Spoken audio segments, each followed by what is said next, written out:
فروجهن ولا يبدين زينتهن الا ما ظهر منها وَلْيَضْرِبْنَ بِخُمُرِهِنَّ عَلَى جُيُوبِهِنَّ وَلَا يُبْدِينَ زِينَتَهُنَّ إِلَّا لِبُعُولَتِهِنَّ أَوْ آبَائِهِنَّ أَوْ آبَاءِ بُعُولَتِهِنَّ أَوْ أَبْنَائِهِنَّ أَوْ أَبْنَاءِ بُعُولَتِهِنَّ أَوْ إِخْوَانِهِنَّ أَوْ بَنِي إِخْوَانِهِنَّ أَوْ بَنِي أَخَوَاتِهِنَّ أَوْ نِسَائِهِنَّ أَوْ مَا مَلَكَتْ أَيْمَانُهُنَّ أَوِ التَّابِعِينَ غَيْرِ أُولِي الْإِرْبَةِ مِنَ الرِّجَالِ أَوِ الطَّفْلِ الَّذِينَ لَا يَظْهَرُونَ عَلَى عَوْرَاتِ النِّسَاءِ وَلَا يَضْرِبْنَ بِأَرْجُلِهِنَّ لِيُعْلَمَ مَا يُخْفِينَ مِنْ زِينَتِهِنَّ وَتُوبُوا إِلَى اللَّهِ جَمِيعًا أَيُّهَا الْمُؤْمِنُونَ لَعَلَّكُمْ تُفْلِحُونَ. یہ لمبی آیت ہے. اہل ایمان، اے نبی کہہ دیجئے اہل ایمان مردوں سے اپنی نگاہیں نیچی رکھا کریں اور اپنی شرمگاہوں کی حفاظت کریں. یہی ان کے لیے زیادہ پاکیزہ عمل ہے. ان اللہ خبیر بما یصنعون، اور جو کچھ وہ کر رہے ہیں اللہ اس سے واقف ہے. وَقُلْ لِلْمُؤْمِنَاتِ يَغْضُضْنَ مِنْ أَبْصَارِهِنَّ، اور مومن عورتوں سے بھی کہہ دیجئے کہ وہ اپنی نگاہیں جو ہیں نیچی رکھا کریں. وَيَحْفَظْنَ فُرُوجَهُنَّ، اپنی شرمگاہوں کی حفاظت کریں. وَلَا يُبْدِينَ زِينَتَهُنَّ إِلَّا مَا ظَهَرَ مِنْهَا، اور اپنی زینت کو ظاہر نہ کیا کریں سوائے اس کے کہ جو بالکل ظاہر ہو جائے، از خود ظاہر ہو. دیکھیے سب سے پہلے میں آپ کو بتا چکا ہوں کہ یہ گھر کے اندر کا پردہ ہے. نگاہیں نیچی رکھنا گھر کے مرد بھی اور گھر کی عورتیں بھی.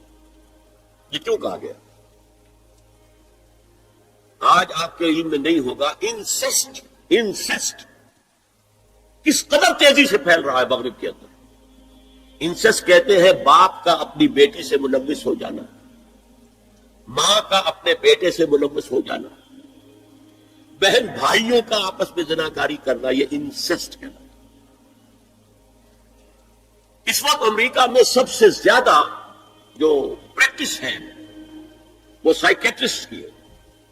بڑی فیسیں ہیں، بڑی دوائیں ہیں. جو فارماسیوٹیکل انڈسٹری ہے اس میں بھی سب سے زیادہ فلورشنگ وہ دوائیں ہیں کہ جو ذہنی امراض کی. اور مجھ سے وہاں کئی سائیکیٹرسٹ نے کہا ذہنی امراض کا سب سے بڑا سبب انسسٹ ہے. بیٹی سے زنا کیا باپ نے، بیٹی کے دل پر جو داغ لگ گیا ہے اس کا دماغی توازن ٹھیک نہیں رہتا. بہن سے زنا کیا بھائی نے، اور یہ نہ سمجھیے کہ آپ کے ہاں نہیں ہو رہا، یہ وبا آ چکی ہے. کہیں آپ نے اخبار میں پڑھا ہوگا بیٹی نے جا کر تھانے میں خبر دی کہ باپ نے میرے ساتھ یہ حرکت کی. یہ ساری چیزیں آج ہو رہی ہیں. اس لیے کہ جب زنا کے جو دوائی ہیں، داعیات ہیں، جو زنا کی ترغیب ہے وہ پھیلی ہوئی ہوگی، عام ہوگی، تو راستے نکالے گی. گھروں میں مرد بھی اپنی نگاہیں نیچی رکھیں. کیا مطلب؟ باپ بھی اپنی بیٹی کو گھور کر نہ دیکھے. بیٹی بیٹی ہے، لڑکی ہے. جوان بھائی بھی اپنی جوان بہن کو گھور کر نہ دیکھا. نگاہیں نیچی رکھیں. یہ نگاہیں نیچی رکھنا بازار میں چلتے ہوئے نہیں ہے. وہ تو سوسائڈ ہو جائے گی، موت آ جائے گی. تو گاڑی آپ کو روک دے گی. یہ گھر کے اندر ہے. اور اس لیے ہے کہ بہرحال باپ مرد ہے، بیٹی عورت ہے. میں نے آپ کو فرائڈ کی بات بتا دی ہے. وہ تو کہتا ہی ہے کہ باپ اگر محبت بری نگاہ بیٹی پر ڈالا اس میں سیکس ہے، سیکس کا جذبہ ہے. اگر ماں بیٹے پر محبت بری نگاہ ڈال رہی ہے تو سیکس ہے، ایڈیپس کمپلیکس مشہور ہے اس کا. لیکن اپنی جگہ یہ ہے کہ باپ مرد ہے، بیٹی عورت ہے، بھائی مرد ہے، بہن. لہذا گھروں کے اندر بھی اپنی نگاہوں کو نیچا رکھو. میں آپ کو قول سنا چکا ہوں مولانا فراہی کا. اسماعیل صاحب نے کہا جب مولانا فراہی نے مجھ سے یہ کہا کہ اصل میں سورہ احزاب میں گھر کے باہر کا پردہ ہے اور سورہ نور میں گھر کے اندر کا پردہ ہے، تو کہتے میری آنکھیں کھل گئی اور چابی مل گئی، کلید مل گئی ان آیات کو سمجھنے کی، ان کی اصل پس منظر کو، حقیقت کو جاننے کا راستہ کھل گیا. تو یہ جو ہے غض بصر یہ باہر کے لیے نہیں ہے، یہ گھر کے اندر کے لیے. بیٹی کا آخر جوان ہو رہی ہے، اس کے سینے کے اوپر کچھ ابھار آ رہا ہے، اس کو گھور کر بتے نگاہیں نیچے کو. قل للمؤمنین یغضوا من ابصارهم ویحفظوا فروجهم ذلک ازکی لهم ان اللہ خبیر بما یصنعون. نوٹ کر لیجئے کہ یہ کہاں ہو رہا ہے؟ گھر میں داخلے کے بعد. گھر میں داخلہ اجازت سے، اور داخلہ ہوگا صرف محرموں کا، گھر کے اندر جو ہے وہ نامحرم تو نہیں آئے گا. یہ میں آگے بیان کر رہا ہوں. وَقُلْ لِلْمُؤْمِنَاتِ يَغْضُضْنَ مِنْ أَبْصَارِهِنَّ وَيَحْفَظْنَ مِنْ فُرُوجِهِنَّ، اور کہہ دیجئے مومن عورتوں سے بھی کہ وہ بھی اپنی نگاہیں جھکا کر رکھیں اور اپنی شرمگاہوں کی حفاظت کریں. وَلَا يُبْدِينَ زِينَتَهُنَّ إِلَّا مَا ظَهَرَ مِنْهَا. اس ٹکڑے پر بڑا قیل و قال ہے جدید مفکرین اور جدید دانشوروں نے کہ وہ اپنی زینت ظاہر نہ کرے سوائے اس کے جو خود ظاہر ہو جائے. وہ کہتے ہیں اس میں چہرہ بھی شامل ہے، اور جب چہرہ شامل ہے تو اس کا مطلب چہرے کا پردہ نہیں ہے.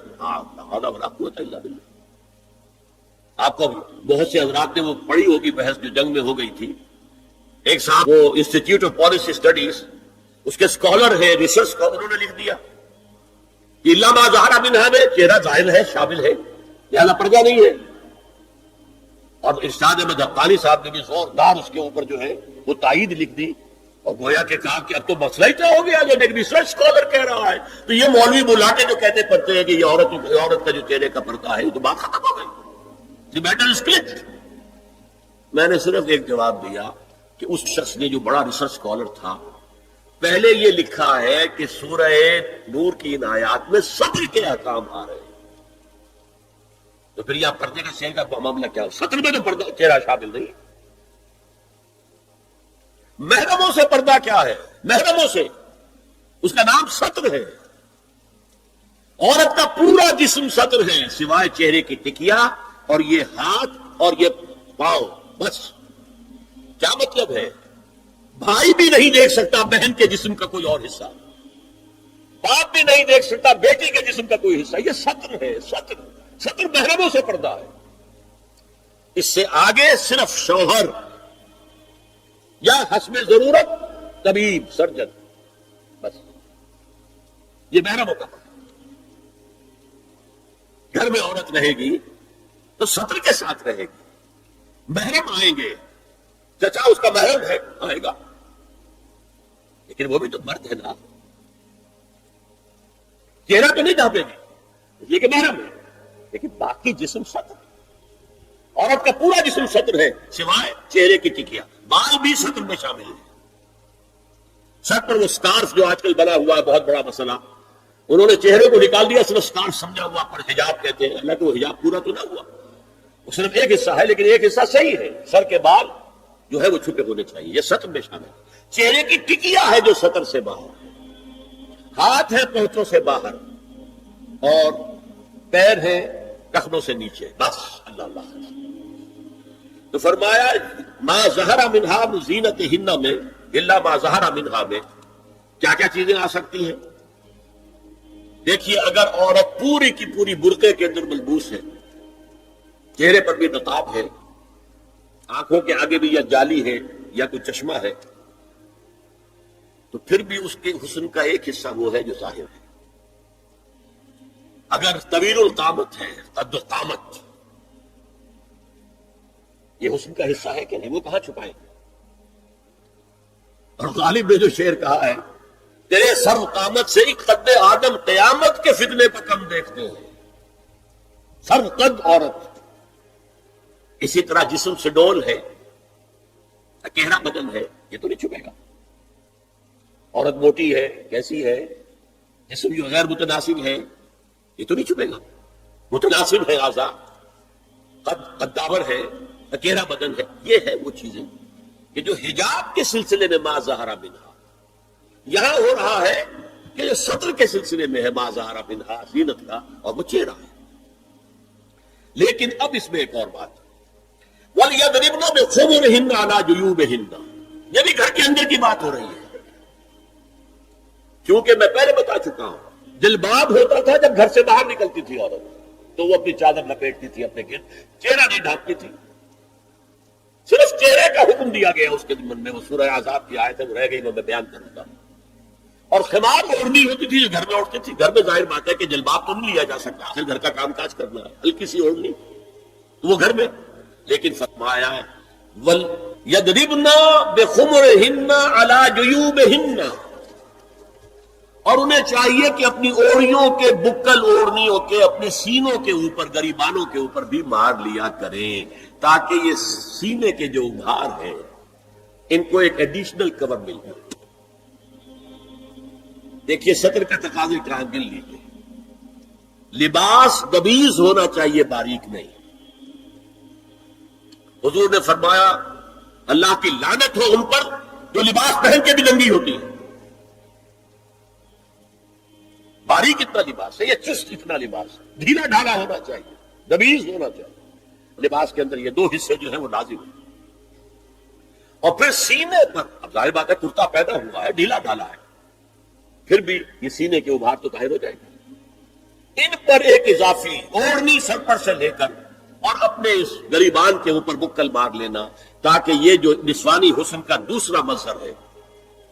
پہلا چہرہ سب سے بڑا چہرہ.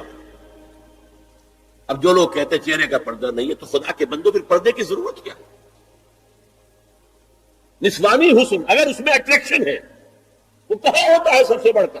مظہر اول کون سا ہے؟ نسوانی حسن کا چہرہ ہی تو ہے. اب میں ذرا شرم کے ساتھ کہہ رہا ہوں لیکن یہ اپنی شاعری کے کچھ الفاظ آپ کو سنا رہا ہوں. یہ لب لعلین کہاں ہوتے ہیں؟ چہرے پر ہوتے ہیں یا کہیں اور ہوتے ہیں؟ یہ عارض بلگو یہ کہاں ہوتے ہیں؟ چہرے پر ہوتے ہیں یا کمر میں لگے ہوتے ہیں؟ یہ چاہے زقن، تھوڑی میں اگر کچھ کھڈا پڑا ہوا ہو، چاہے زقن. یہ تعریفیں جو شاعری میں ہوتی ہیں یہ کہاں ہوتا؟ یہ بشگاہ کے تیر یہ کہاں ہوتے ہیں؟ یہ نرگسی آنکھیں یہ کہاں ہوتی ہیں؟ اور ستوا ناک یہ کہاں ہوتا ہے؟ چہرہ ہی تو ہے. سب سے بڑی اٹریکشن تو چہرہ.